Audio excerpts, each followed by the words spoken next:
Baik saudara, untuk perkembangan dari Sabah petang ini kita bersama rakan penyampai Anisia Dollars. Paparannya, kebakaran di Kampung Likas. Terus dengan laporannya. Silakan, Ann. Ya, baik dia. Sebanyak 15 rumah musnah dalam kebakaran yang berlaku malam tadi di Lorong Saga, Kampung Likas. Ia melibatkan 106 mangsa daripada 17 keluarga yang kini ditempatkan di Pusat Pemindahan Sementara PPS Dewan Serbaguna Likas. Mangsa kebakaran berkongsi detik cemas kejadian.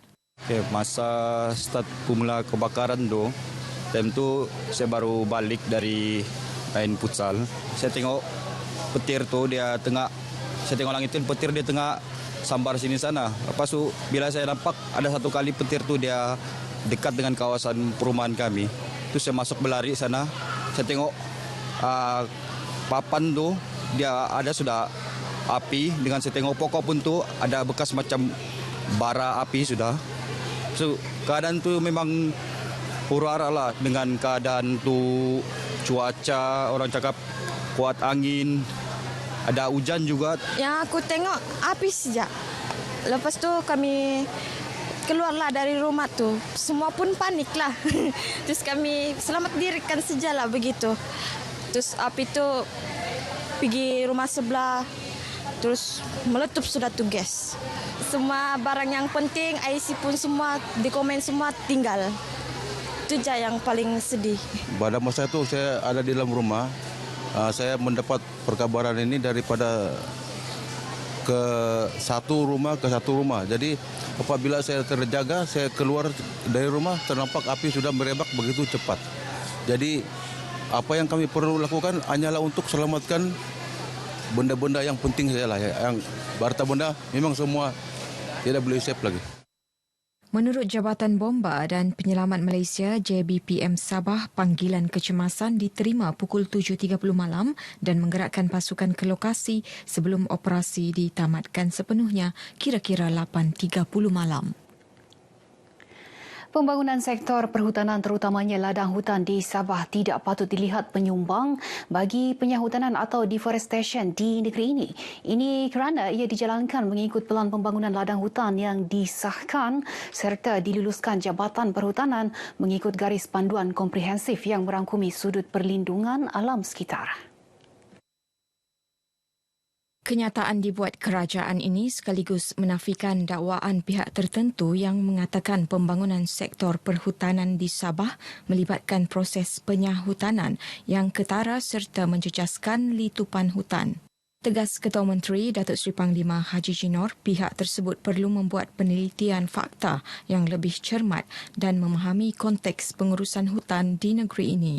Demikian ucapannya ketika pelancaran Hari Hutan Antarabangsa 2023 peringkat negeri Sabah di Rainforest Discovery Centre Sandakan. Teks ucapan dibacakan Timbalan Ketua Menteri Datuk Seri Panglima Dr. Joakim Gunsalam. Menurut Datuk Haji Ji, Sabah terus komited mengekalkan 50% kawasan litupan hutan negeri sejajar Dasar Hutan Sabah 2018. Ketika ini, 64% kawasan litupan hutan negeri meliputi hampir 4 juta hektar kawasan diwartakan sebagai kawasan hutan simpan dan kawasan perlindungan lain. Sabah turut mewartakan sehingga 1.9 juta hektar sebagai kawasan terlindung sepenuhnya bagi mencapai sasaran 2.2 juta hektar atau 30% daripada keluasan negeri menjelang 2025. Perkhidmatan van bergerak Jabatan Pengangkutan Jalan JPJ memudahkan orang ramai khususnya sekitar Kota Kinabalu mendapat pelbagai perkhidmatan. Antaranya pembaharuan lesen memandu dan cukai jalan serta semakan saman. Dalam program sama, turut dilaksana kempen keselamatan jalan raya KJR dan pendaftaran ID awam MySikap bertujuan memberi kesedaran kepada orang ramai mengenai etika di jalan raya. Ketika ditemui RTM, masyarakat mengakui perkhidmatan berkenaan mempermudah urusan sekaligus berharap dapat memantapkan keberkesanan perkhidmatan JPJ. Baguslah sebab tidak payah mau jam di sana, tidak mau berbaris lagi. Senang sikitlah bayar begini. Ya, semua. Bayar itu road tax, itu driving license semua. Kalau boleh setiap hari lah. Sebab Kalau mau cek hari bila mau nanti terlupa lagi.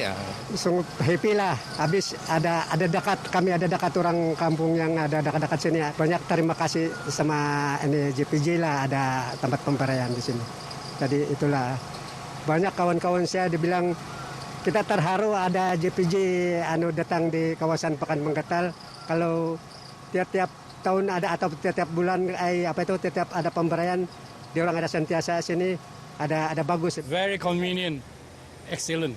Should be a very excellent service, and a nice officer around, and a very convenient.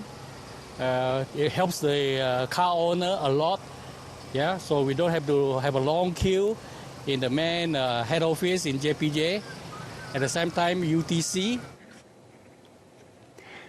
Sabah FC mahu mengekalkan rekod tanpa kalah di laman sendiri apabila melayan kunjungan Selangor FC dalam perlawanan Liga Super malam ini.